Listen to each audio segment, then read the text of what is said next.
Arielle Santos, who's our conservation scientist. And she's going to talk about a new campaign that I think probably a lot of you have heard about. We just launched this in November, and it's a 3-year project. It's the Long Island Terrestrial Mammal Survey.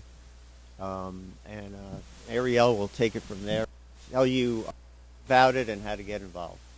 Thank you, Arielle. Thank you, Mike. Thank you, everyone, for being here. Again, Mike, thank you for that introduction. My name is Arielle Santos, and I'm a conservation scientist with SeaTuck Environmental Association, and today I'll be talking to you all about the Long Island Mammal Survey. So the Long Island Mammal Survey is SeaTuck's 3-year campaign to map the distribution of 27 terrestrial and semi-aquatic wild mammals thought to exist on the island.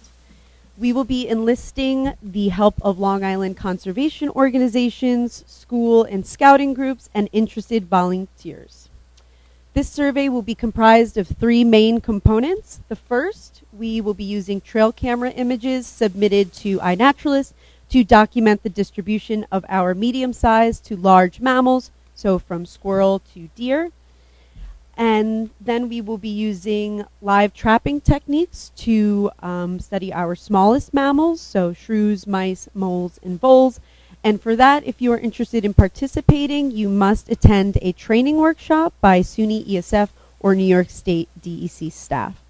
And then lastly, we will also accept chance photos of live mammals and roadkill onto the iNaturalist website. So this project will supplement the New York State Mammal Survey, which is the first ever attempt at mapping the statewide distributions of more than 70 species of mammals. With funding from the DEC, a team at SUNY ESF is compiling available mammal data from museums, literature, universities, state agencies, social media, and other sources. The New York Natural Heritage Program is leading smaller efforts on state parks and in the Adirondack and Catskill forest preserves. And the goal here is to, 1, guide environmental planning and conservation for the state's mammals, 2, to provide a framework for detecting changes in species ranges throughout the state due to climate change and other factors, and 3, to learn more about the natural history and habitat requirements of our wild mammals. You know, the DEC is responsible for managing wildlife species throughout the state. Management plans are created for specific wildlife management units based on the species found there and their population status. Developing and implementing management plans requires knowledge of current species distributions, population trends, and threats, which we love to hear.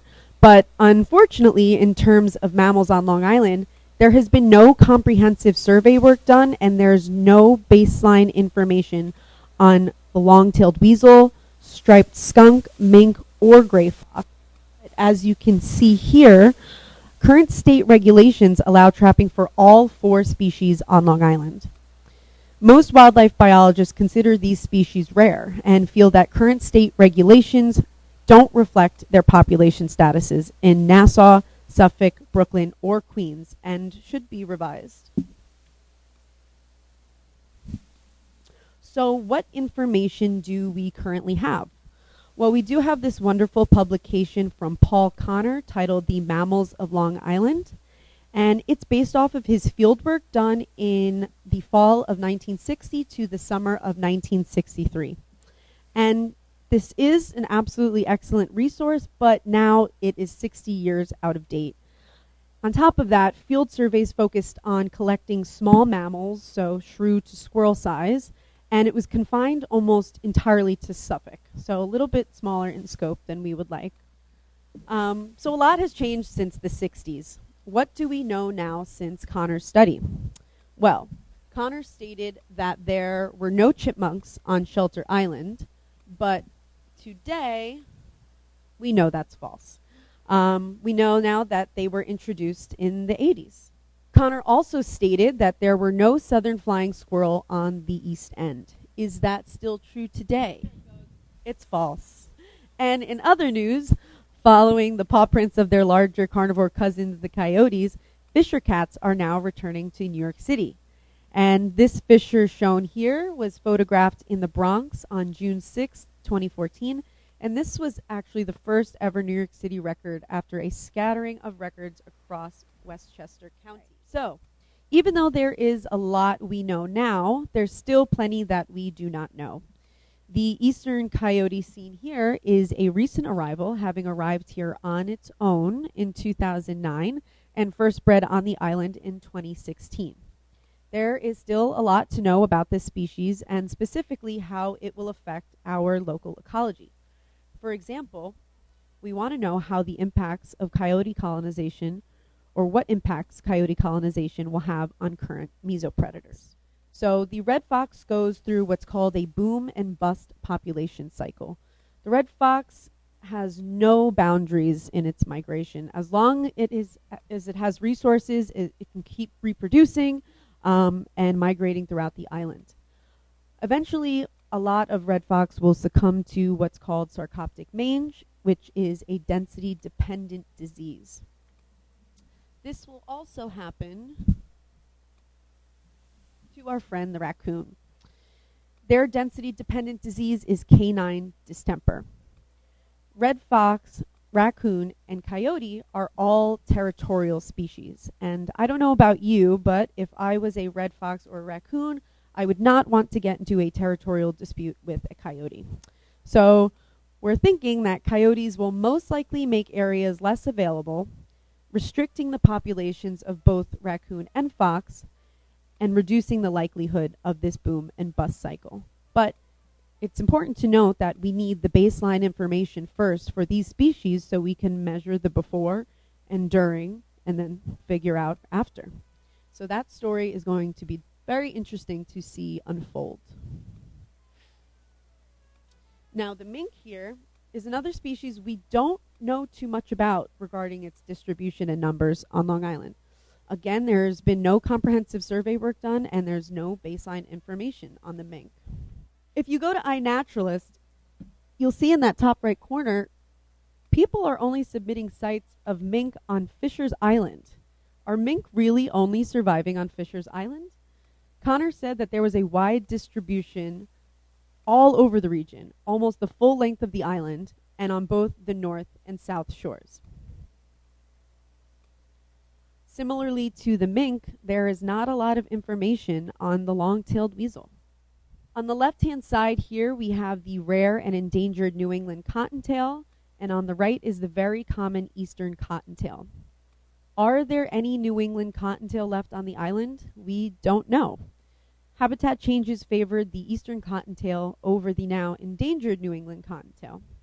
It's possible that the New England cottontail are no longer found here. To make matters worse, there's no way to decipher between the two species in a photo or even in hand. You would have to collect fresh scat, send it to a lab, and get it genetically tested. So now you might have noticed a pattern here by now. What I'm trying to say is the composition of Long Island's wild mammals has changed drastically since Connor's studies in the 60s.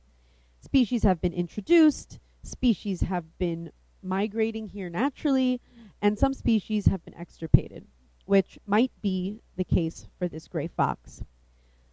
Similar to the New England cottontail, the gray fox was the common fox species found here. A combination of habitat loss and habitat changes caused their populations to plummet.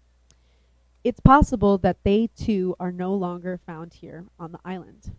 And if they were extirpated, could they recolonize the island from mainland populations? Well, Connor kind of hints to this in this quote here. He says, "Because this area is coastal and insular and was heavily settled early in colonial times, most of the large wild mammals were rather quickly exterminated."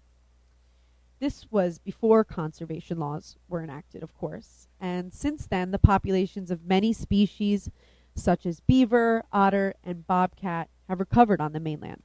But being an island with one of the densest populations in the world, being located where it's closest to the mainland, creates a bottleneck and a huge challenge for mammals to recolonize suitable habitat here.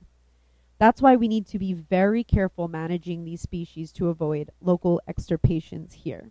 So, How are we going to fill in this 60-year data gap to help prevent this?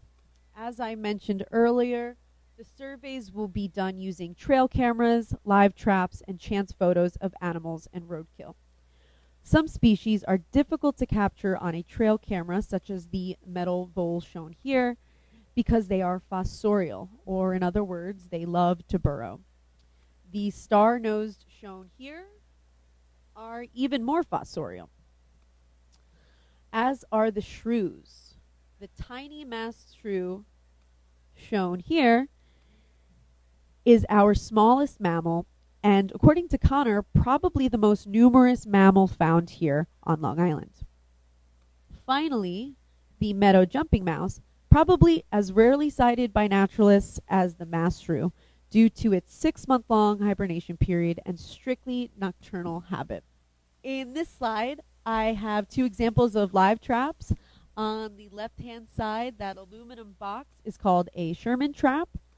That hole there is called a pitfall trap, and it's set up with a bucket underground so that the top edge is level to the ground, and both traps are baited. So for folks who will be using trail cameras or submitting live photos of animals and roadkill, you will be using the iNaturalist website to submit your photos to.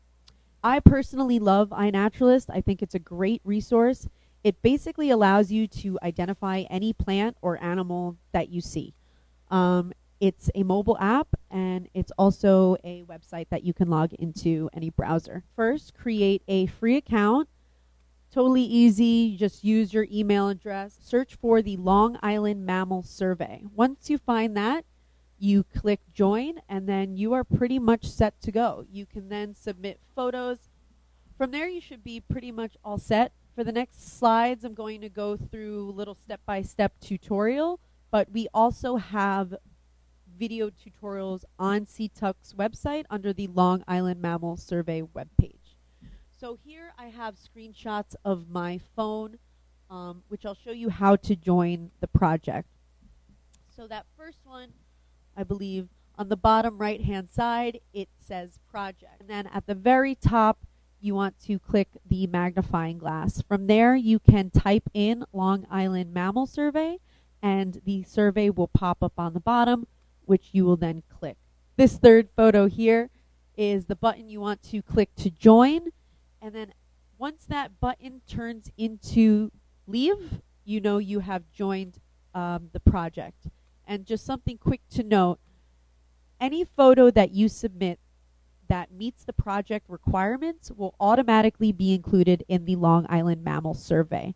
So if you uploaded a photo of a mammal in Brooklyn, Queens, Nassau, Suffolk, it will be automatically included into the survey. There's no sort of middleman where you have to upload a photo, find the project, throw it in. It's all very streamlined, so it's very easy. Here I have some screenshots of my phone to illustrate how to take a live photo on iNaturalist. So on the very left-hand side is the home screen on iNaturalist, so you can see all the observations that I've submitted so far. But we're going to take a live photo. So you want to click the camera icon in the middle.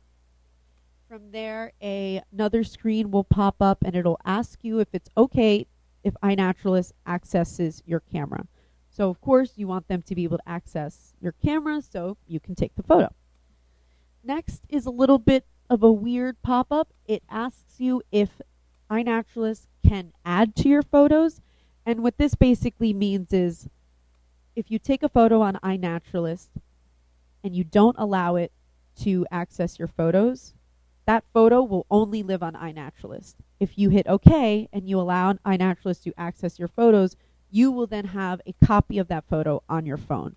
So for me personally, I click OK because I want a copy on my phone, and then it can also live in iNaturalist.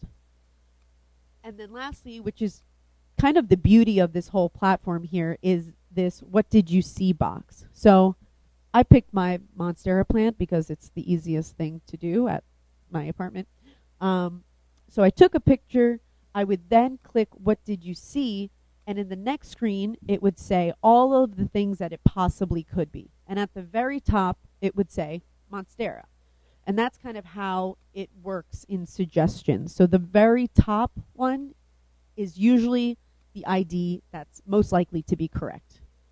Any ones that follow get less likely to be correct. But I still encourage you to check out all of the options because it's not an exact science. It's still an app. So I would encourage you to look at all of them. One might be better than the other based on the quality of the photo. From there, you want to just confirm your date and time and, of course, your location because location is very crucial for this survey. And then from there, you hit submit. For folks who will be using trail cameras, you're most likely going to be using the website more often than the mobile application. So you're going to have a bunch of SD cards, I'm sure.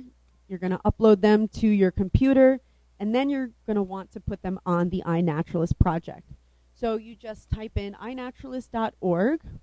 You would then click upload. On the bottom there, you just choose your file and or multiple files, and then you'll have this screen here on the bottom right. Now there's something that I want to note specifically here is the computer might enter in the date and location of where you are at the time you're submitting this data. We need the date and location of the actual observation, so what's on the image strip of your trail camera. So just make sure that you're confirming that data. And if you take a look at the top, it says groundhog. That box right there was what we saw in that previous slide, the what did you see. So it identified this photo as a groundhog, and it was correct. So way to go, iNaturalist. And then you can just hit submit. In addition to iNaturalist, we will be utilizing other data resources. So we will be using information given to us by nuisance trappers, wildlife rehabilitators, pest control, veterinarians, the Long Island Wildlife Photography Facebook group, published wildlife surveys, and coyote and otter research trail cameras that are already in use across the island. Now, how are we going to verify this data and what are we going to use it for? So every 6 months, we are going to download the data from iNaturalist. We are going to go through them one by one and confirm that all the IDs are correct. If there so happens to be one that is incorrect, we will contact those observers just to let them know this is actually this and here's how you can tell the difference for the future. After that, we will have a master CSV or a master spreadsheet that will have only verified information. These verified observations, in addition to the information we obtain from those other resources I mentioned, will be added to ArcGIS, and this will result in comprehensive distribution maps of Long Island mammals. So this data and the maps we create will give us a better understanding of the current composition of Long Island's mammals. If you have any questions on how to join the trail camera or live trapping part of this survey, you can contact Mike Bottini. If you have any questions about iNaturalist, my contact information is on there. You can reach out to me. And we have some great resources on CTUC's website under the Long Island Mammal Survey page. So we have a mammal on using we have a webinar on using trail cameras. We have a webinar on Long Island mammals. And we also have a copy of Paul Connor's publication for you to download.